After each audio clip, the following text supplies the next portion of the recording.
Eto na po, sa loob po ng 5 araw, sasagot ang prosecution team, yung mga kongresistang abogado na tatayo dyan sa impeachment trial bilang para patunayan ang kailang mga kaso or article of impeachment laban kay Sara Duterte. Itong 5 days na ibinibigay sa kanila ng Senator Judges ay matapos nga po na masomon ang kampo ni Sara at sumagot. Kailang yung sagot nila, may demand kaagad na i-dismiss daw yung kaso dahil lumabag sa saligang batas. Pero wag po kayong mag-alala. Diskarte lang po yan ang abogado. Hindi naman yan ang masusunod. Parang yan sa akin tingin kanila lang ipinakita na sila'y mayroong ganyang plano na mag-file ng kanilang tutulan at hilingin i-dismiss kasi tineteknikal yung issue. Malayo sa kaliwanagang katarungan kung hindi dahil tineteknikal para ma-justify nila na tama yung kailang move na tutulan ito, i-dismiss ito sa kailang paniniwala. Pero hindi po nababahala dyan ang mga prosecution team, ang kongresista. Dahil nakita nila na yan ay isang simpleng galaw ng Defense Council para lang ho patunayang natanggap nila yung supwena ng impeachment court at kanila rin sinamantalang yun ang gusto niya mangyari, pero hindi yan ang masusunod. Dahil kayang-kayang panindigan ng mga prosecutors na legal ang article of impeachment. Ayon kay Congressman Jinky Luistro ng Batangas na isa ho sa mga prosecutor, kitang-kita naman na sa tamang proseso ang kailang ginawa. Pero kinukwestiyon ng kabilang kampo ng mga Duterte na parang labag sa 1-year ban ang sinasabing pang-apat na impeachment. So hindi po yan papayagan, hindi yan oobra sa mga kongresistang alam ang kailang ginawa at kaya nilang panindigan.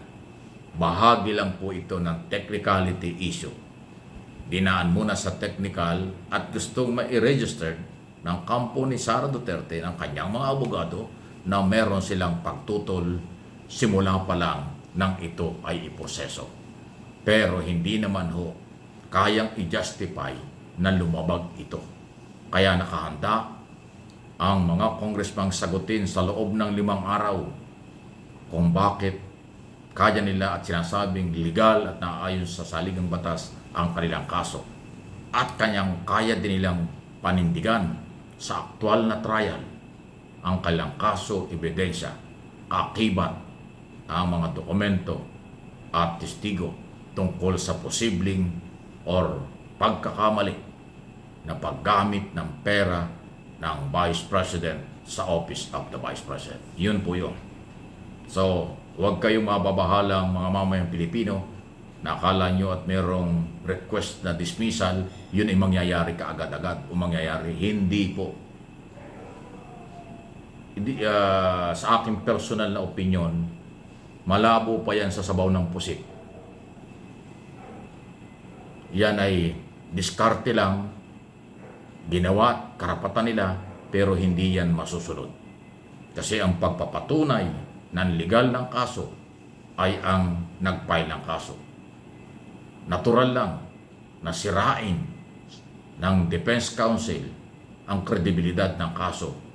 Kaya sinasabi lang dapat i-dismiss kasi lumabag sa 1-year ban. Ay hindi nga po lumabag kasi yan unang-una na kaso. Yung mga ibang reklamo hindi nga nakarating sa Committee on Justice kasi ang sinasabi na pag-count, pagbilang ng kaso ay pag na-i-repair na ng Kongreso sa Committee on Justice at pag nag-hearing ang Committee on Justice, doon magsisimula ang 1-year ban. Yung tatlong mga kasong na-file noong 2024 ng marginal sector, civil society at kaparian at abogado, hindi nga ho nakarating yan sa Office of the Speaker. Secretary General lang yan. So may kanya-kanyang interpretation. Ito naman hong article of impeachment hindi dumaan sa public hearing. Kasi nga po, congressman ang nag-endorso, ang complainant at sapat na, lumampas pa doon sa 1/3 na nire-required ng saligang batas na dapat 1/3 vote ng kabuuan ng Kongreso ang magiging dahilan para i-transfer ang article of impeachment without public hearing. Ay dahil nga sa 215 congressman endorser, signatory, so sobra-sobra doon sa 1/3. Ang 1/3 kasi mga 103 lang eh. 104 member ng 300 congressman. Ay 250 niya eh. O edi sobra pa sa nire-required ng batas. Paano magiging illegal yun? Paano magiging labag yun sa saligang batas? Ayan ang initial na impormasyon kung bakit ko sinasabing malabo pa sa sabaw ng pusit yung kahilingan ng Defense Counsel na i-dismiss ang kaso dahil sa kailang argumentong bawal sa 1-year ban. Hindi nga po nangyari yun eh. Ayun, di ba? So, alam nyo, maraming technical issue, maraming palusot, alam nyo sa trial sa mga kaso, okay, sa ating kahaba-haba ng pagsubaybay sa pagganap ng hustisya, ang katotohanan sa mga kaso, iba-ibang kinakaharap. Ayan po ay normal lang yung mga technical issue, mga motion, petisyon,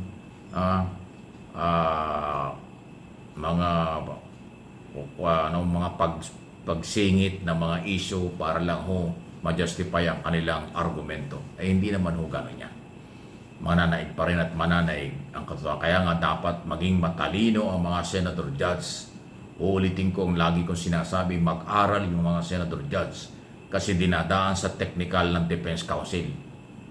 So, hindi naman pwedeng sang-ayunan yung mga technical issue para lang ma-dismiss ang kaso, technical issue para ma-justify nilang walang kasalanan si Sara.